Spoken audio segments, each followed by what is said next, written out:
neza abakunzi ba Ruco TV, mugire amahoro y'Imana mwese aho muherereye ku migabane itandukanye igize ino si ya rurema, abari muri Afrika, abari muri Europe, abari muri Amerika, Aziya ndetse na Oceania, mwese turabaramukije twifuriza kugira ibihe byiza. Abari mu gitondo ni mwaramutse, namwe abari nimugoroba ni mwiriwe. Uyu munsi ni tariki 22 z'ukwezi kwa karindwi umwaka wa 2026. Uyu ni umunsi wa gatatu w'icumweru, aho tugiye kubagezaho amakuru agizwe n'ingingo z'ingenzi zikurikira. Amakuru yacu turayahera mu Minembwe, tubabwire uko byifashe kugeza aya masaha, umutekano w'abaturage ndetse no kwiyegeranya aho bigeze, basubira mu byabo biyubaka. Turaza kubabwira uko bimeze, hanyuma turakubitira hariya hirya kwa Murima ndetse na Kanguri, tubabwire uko bimeze. Biravuga ko hari intambara yahabaye, nubwo tutabashe kumenya amakuru neza, ariko niko bivugwa. Hanyuma turaza gukubitira hariya Uvira, tubabwire uko bimeze. Za Rurambo turahagera naho tubabwire uko byifashe. Turaza gukomereza amakuru yacu hariya muri Amerika, tubabwire hejuru y'imyigaragambyo yabaye uyu munsi hariya ku cyicaro cya Loni ubwo haberaga inama. Nyuma Kagame, Perezida Kagame ndetse n'uwahoze ari Perezida wa Congo Joseph Kabila Kabange na muherwe Bill Gates bahuye uyu munsi mu bintu byashenguye umutima wa Perezida Tshisekedi. Yavuye mu nzu rwose, ntabwo amerewe neza. Turaza gusoreza amakuru yacu ku makuru y'abanyamahanga mwabo Akagara, bariya basinye kwanga ubwoko, harimo bombori ntago barimo kumvikana. Hari byinshi byagiye bibavugwaho. Hanyuma reka ntimucikwe rwose umukuru rushinge kugira ngo amakuru yacu aze kubageraho uko yakabaye. Tunagusaba wewe utwumvishije bwa mbere, udukurikiranye bwa mbere, kwihutira gukanda subscribe cyangwa sabone kugira ngo amakuru yacu azajye kugeraho uko byifuza kandi mu gihe cyiza. Rero mugiye kubana na Runezerwa Eric, no mugiye kubana mu mwanya makuru.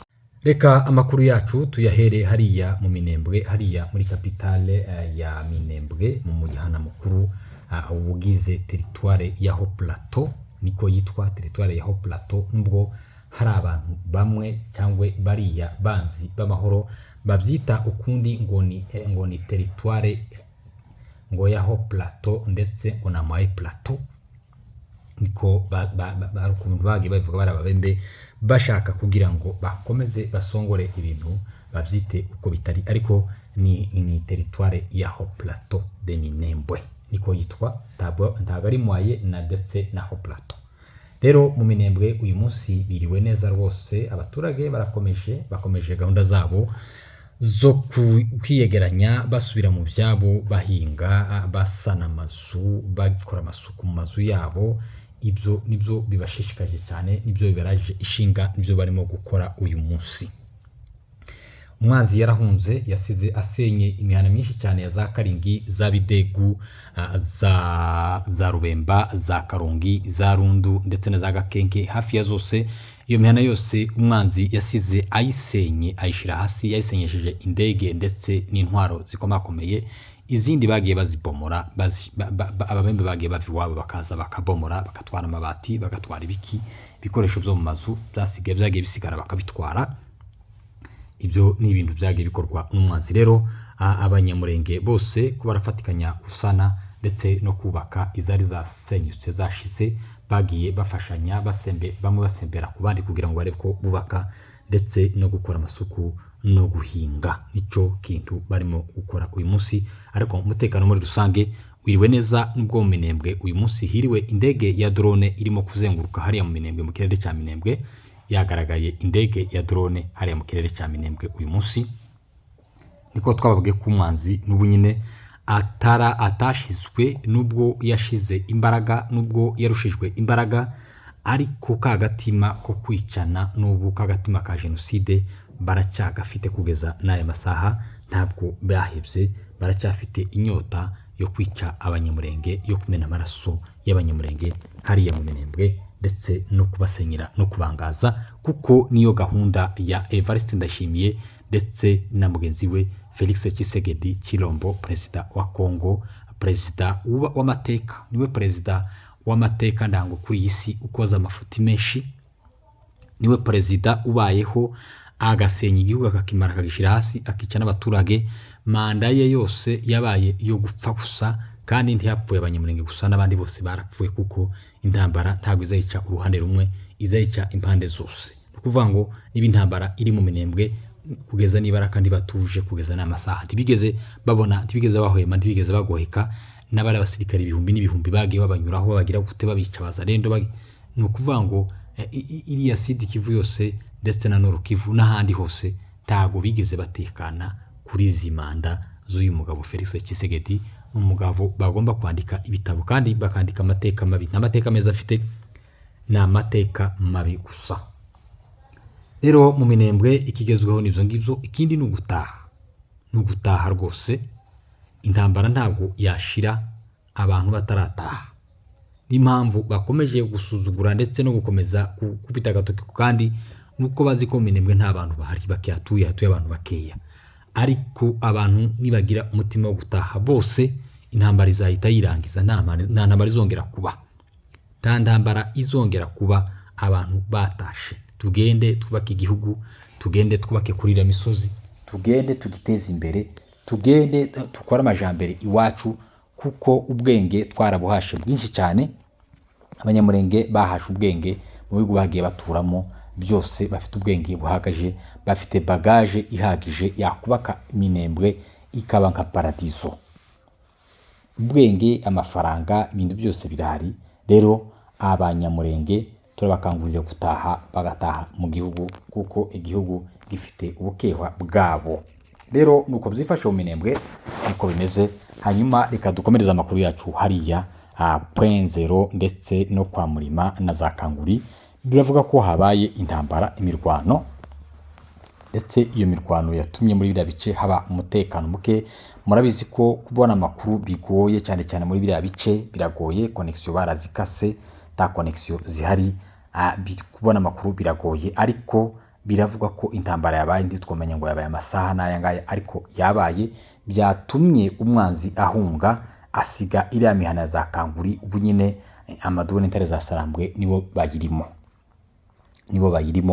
bitewe nuko umwanzi yongeye kuza kwisuganya ashaka gutera. Baramwigizayo, bamwigiza imbere. Ni ukuvuga ngo umwanzi kwarakubitwa ni mwoga. Rero kugeza aya masaha muri ibyo bice byose nta mutekano urimo, na za Fizi ugakomeza ndetse na za Baraka bafite ubwoba bwinshi cyane, bafite ubwoba. N'iyo mishashe yose za Rusenda, za Rweba, aho ngaho hose, za Kabera na hehe, bafite ubwoba bwinshi cyane, kubera ko umwanzi yarakangitse, kandi Amadubu barakubita imirindi hariya iruhande rwabo, bigatuma bajuguma batitira, bafite ubwoba budasanzwe rwose. Niko bimeze. Hanyuma icyo hagati haratekanye, nyuma yaho umwanzi yakubiswe agahunga, bahise bahunga rwose. Bunyine ni amahoro hariya mu cyo hagati, inka zirahari n'abungeri bararagiye, bameze neza rwose, bamerewe neza. Icyabijombo hariya kwa Kabarore naho bameze neza rwose. Biravuga ko ingabo za MRDP cyangwa twirwaneho M23 bashinze ibirindiro byabo hariya kuri Gongwa ndetse na za Mitamba, kugira ngo bakomeze basekirize cyangwa bakomeze barinde umutekano hariya za Buhonde ndetse naho ngaho ku Myijiro y'ikibira kimanuka kisha za Kirungwa ndetse na za Gafinda. Rero ibyo birindiro babishinze hariya, nuko bimeze kugeza amasaha, kugira ngo bakomeze barinde umutekano w'abaturage bari hariya ku Ndondo hariya mu Cabijombo. Niko bimeze mu Rurambo, za Gahororo, hariya hose bameze neza rwose, barashima Imana. Umutekano bakesha Amadou n'intare za Sarambwe, niko bimeze, bameze neza, baratekanye za Rurambo, ta kibazo habe na kimwe. Ibibazo biraho hasi Uvira, Mayimayi ndetse na FARDC bakomeje kwica abaturage, bakomeje kwirara mu baturage, babica kibandi.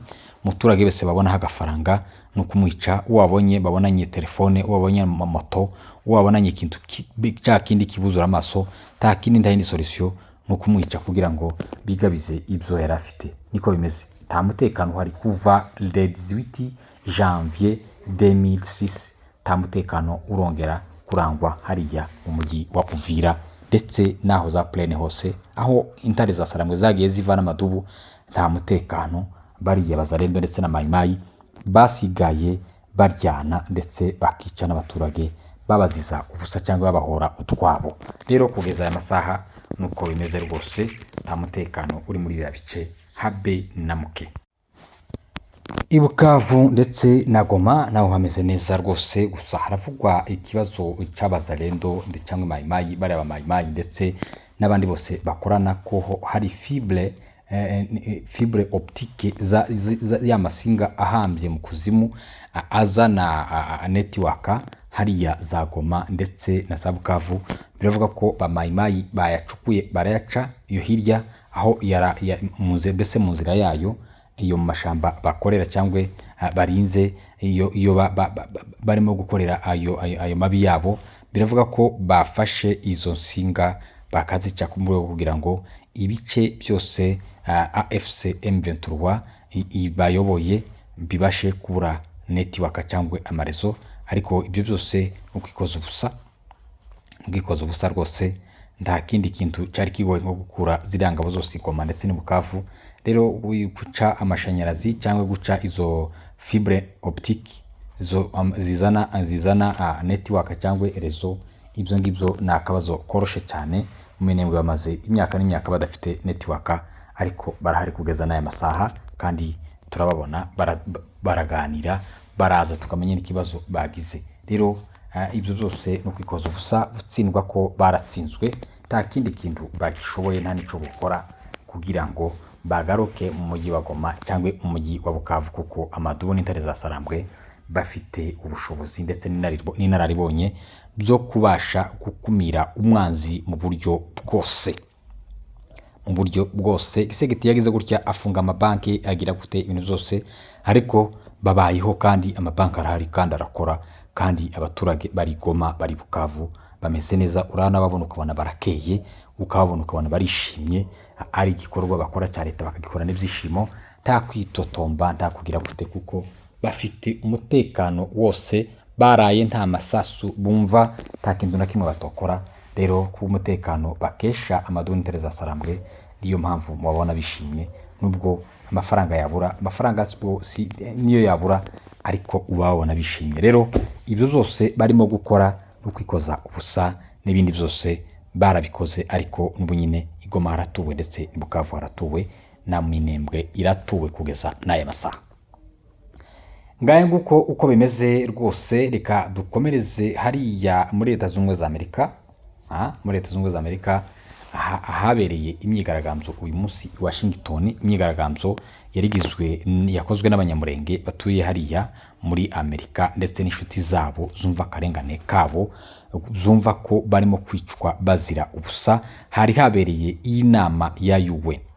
Inama ya UN yari irimo intumwa za Perezida Tshisekedi, Minisitiri Kayikwamba biravuga ko yari ariyo, ndetse n'abandi bari bariyo. Iyo nama yari yitabiriwe n'ibihugu bitandukanye. Rero abanyamurenge baravuga ngo reka tugire gutya tuje kwigaragambya hariya, cyangwa tuje kugaragaza akababaro kacu. Baje kwamagana ubwicanyi barimo gukorerwa na leta ya Kinshasa iyobowe na Tshisekedi Felix, ndetse na leta y'u Burundi iyobowe na Evariste Ndayishimiye. Baja kubyereka amahanga, kuko abantu baratatse, baratakamba, ariko isi iraceceka, isi ibima amatwi, isi ibima amaso, isi yanga kumva ibibazo by'abanyamurenge. Ndetse bikavuga ko niyo UN nayo ubwayo hari ukuntu nayo irimo kugambana ku ruhande rwose, kuko biragaragara ko hari ikintu yirengagiza kandi irimo kukibona, kuko UN niyo yavugaga rikijana kuva kera kose. Nta kantu cyaracaraga hano, umuntu wapfuye bahitaga baripotinga bakamagana ibyo bintu cyangwa bakamagana ubwo bwicanyi. Ariko ubwicanyi bumaze imyaka 9 bukorerwa abanyamurenge, ndetse mu maso y'ingabo za UN za MONUSCO. Hariya za Mikenke barapfuye, za Minembwe barapfuye, MONUSCO ihari ntiyagire n'ikintu na kimwe bakora.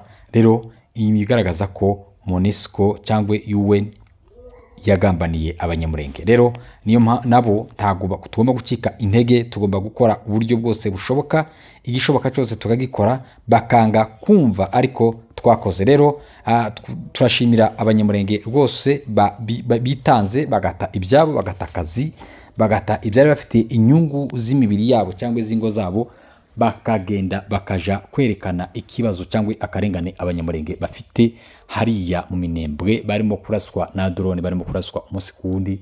Rero biriweyo, reka dutegereze ikizavamo. Banasenze, bahasengeye isengesho rikomeye cyane, bavuga ko Imana ariyo ifite imitima yabo. Umugabo witwa Gaston Ilunga niwe wasenze rwose, yasenze neza, nubwo abantu baba bamubona nk'umukomedi, ariko yasenze kandi ubona ari no mu mwuka. Rero rwose mwagize neza, n'abandi bose bakomeze bategura imyigaragambyo. Intambara irwanwa mu buryo bwinshi cyane, ku masasu, diplomasi, ibiki, ibinyamakuru, ibyo bintu byose ni intambara.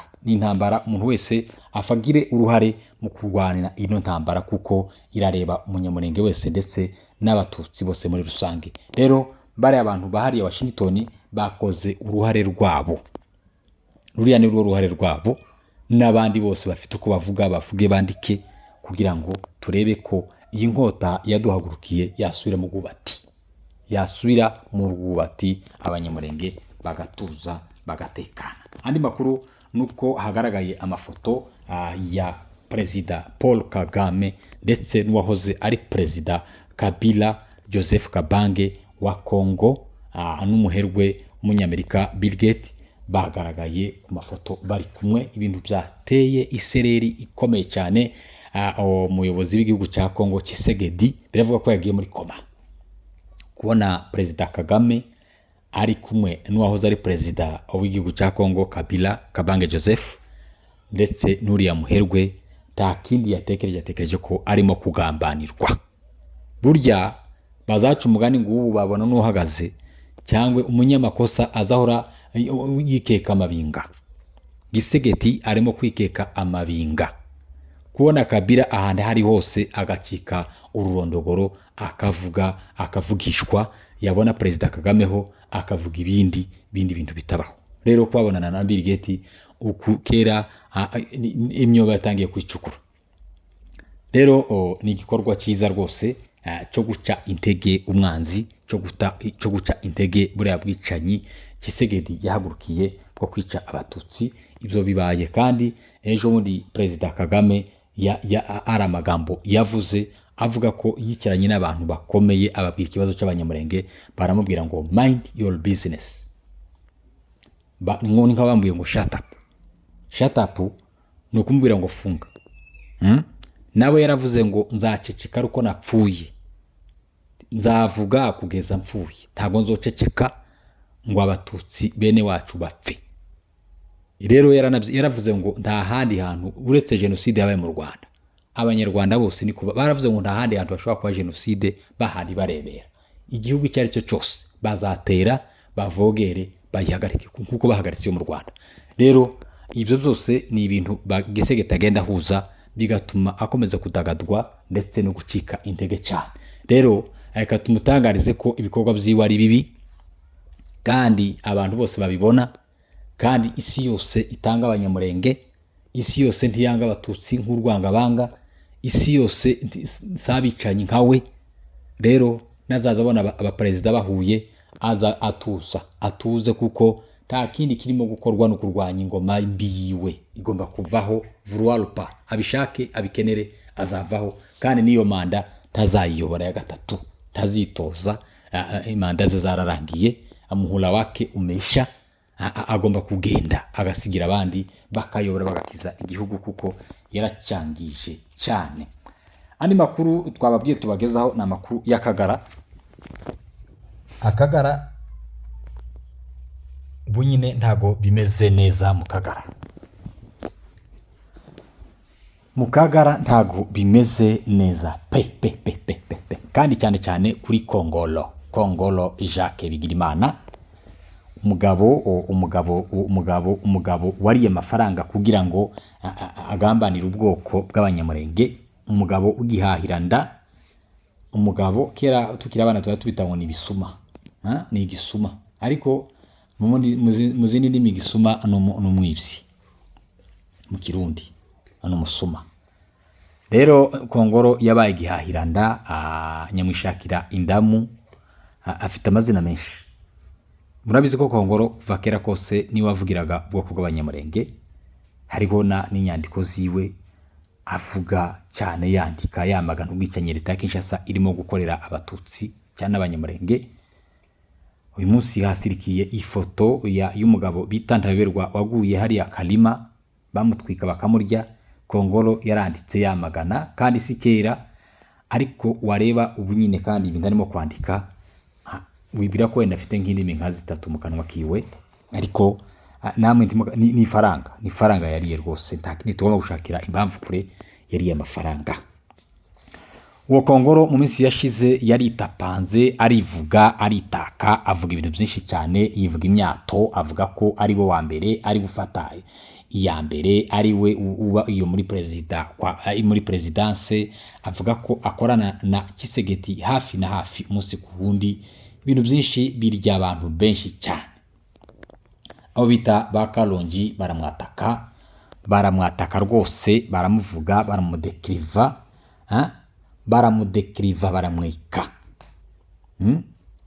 baramwika buce. Pasiteri Mbayahaga ntakiri pasiteri uriya mugabo pi, muri Yesu umupasiteri ntakiri pasiteri ko ntiyujuje indangagaciro z'abapasiteri, nta mupasiteri uzuja muri biriya. Rero nawe aramutora, aramushanyagura, aramwitsa. Rero ibyo zose Kongolo arabifata abirunda kuri mugenzi we bita Ganza Cedric Daniel. Uwo Ganza Cedric ni umusore uri hariya Irumbashi, ngo niwe ukuriye mitibarite y'abanyamurenge hari Irumbashi. Uwo nguwo ngo niwe yabishinje, ngo niwe urimo kubikora byose, ngo niwe uzuvugana na Kalonji, ngo akavugana na Mbayahaga, ngo kugira ngo bamutuke bamwandagaze, ngo bamwambure isura yiwe. Rero uwo muhungu nawe yagiye yandikira urwandiko rukomeye cyane perezida, amubwira ayo makroshaje bagiye bagirana n'uwo mugabo Kongolo, agenda amushinja agira gute, bibaye byose akabimurundaho. None wa mugabo wa perezida nyakubahwa, umutwe wanje ndawuguhaye. Kongolo ndabizi ko andarije arimo gukora ibyicaro n'abandi bayobozi byinshi cyane b'igihugu kugira ngo bangirire nabi. Tubwo rero ndishinganishije kwa perezida, umenye umutekano wanje. Rero akagara burya barani nkora busa ntibo buri cyo bapfa. Muzumve umunsi umwe gusa mumva ngo twirwaneho ngo basubiranyemo ngo bagise gute. Bafite icyo barimo gukora kizima, bafite akazi barimo gukora gafitiye inyungu abantu benshi, ariko bariya inyungu z'inda zabo ntabwo bareka gushwana. Ni ukuvuga ngo niba Kongolo yarariye akabima, niba Kongolo hari ibyo yariye akabima akabarenganya, kuko biragaragara ko ari n'umuriganya, yarabariganyije, tibomuha amahoro, ntibamuturiza, tibomuhemera, kuzageza bamusenye kuko yabaririye nabi. Rero bazacu ubwani ngo basangiye ubusa ngo bitana ibisambo. Buriya n'ubusa bari mu kurya ko bararya umwanda, tituvugana no busa. Abasangiye umwanda bitana ibisambo. Kurya amafaranga nkariya y'amaraso, kurya amafaranga avuye mu maraso mu mirambo ya bene wanyu, kurya amafaranga avuye mu maraso y'ababyeyi n'abana banyu n'abarumuna banyu, timworeka gupfa ubusa, rero ntimupfuye ubusa. Ayo maraso kurango ayo maraso yo bareka gutya mukaguma amahoro, timuzoguma amahoro, muzosubiranamo kuzogeza mwese mugiye ndolo, mwese muzoregana mwese kuzogeza mugiye ndolo. Rero nuko byifashe. Akagara ntibameranye neza, bameranye nabi, kubararwana intambara za social media ntago byorushe rwose. Rero mureke dukomeze tubahanga amaso, kuko biriya byabo bizashira vuba, ntibizaramba, kuko ikinyoma tikiza kiramba, ikinyoma kizagisenyuka vuba. Rero bavandimwe abakunzi ba Ruco TV, turabashimye rwose komeza kudukurikirana ndetse no kudugatega amatwi. Twarabibonye cyane mu makomenti, mu komentinga rwose ko mwana mudukumbuye. Twari tumaze iminsi tutari ku murongo tudakora kubera ko badufunga ikinyamakuru, ingibyo byose nyine. Rero twagarutse mu yindi Ruco TV sha, mudushigikire rwose abakunzi bacu mwese, bya 300 byadukurikiranaga mwese, turabakeneye mwongere mugaruke mudukurikirane na hano rwose, bizadushimisha kandi bizatumerera neza. Mugira amahoro y'Imana.